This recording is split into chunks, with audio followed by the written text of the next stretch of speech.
చూడండి నిజమైన వాసన వస్తుందేమో.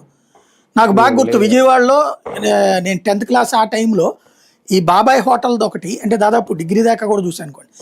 1 టౌన్లో శ్రీని హోటల్ అని ఉంటుంది అనమాట. ఎన్టీ రామారావు గారు కూడా పాలు దానికి పోసేవాళ్ళు అనేవాళ్ళు అనమాట. అక్కడ నెయ్యి ఈ రెండు కూడా ఆ శ్రీను హోటల్ రోడ్డు అంతా నెయ్యి వాసన వచ్చేది. ఇప్పుడు అట్లా రావట్లేదు. ఇప్పుడు నాణ్యత అంత లేదు. దాన్ని మనం ఏం చెయ్యాలి ఆలోచించండి మీరు. భగవంతుడు అందుకోసమే మీకు ఈ అంశాన్ని వెలుగులోకి తెచ్చాడు. ఆవులు అందుకే కొనండి, పాలు తీయండి, వెన్న తీయండి, కరిగించండి, దేవుడికి ఇప్పుడన్నా మంచిదే పడి. కానీ ఒకటిసారి ఇక్కడ ఎన్డీడీబీ ఇచ్చిన నివేదికను కూడా తప్పుదారి పట్టిస్తున్నారా అంటే ఇక్కడ వీళ్ళు చెప్తున్నది ఏంటంటే అందులో ఎన్డీడీబీ నివేదికలో కూడా అంటే మీరు అన్నట్టు ఇందాక ట్రాన్స్లేషన్ ప్రాబ్లం ఏమో వెజిటేబుల్ ఫ్యాట్ అనేది ఉండొచ్చు అని ఒక అభిప్రాయం వ్యక్తం చేసింది, అంతేగాని కంప్లీట్గా నాన్ వెజ్ అంటే పంది ఆవు ఈ అయితే ఎక్కడా చెప్పలేదు.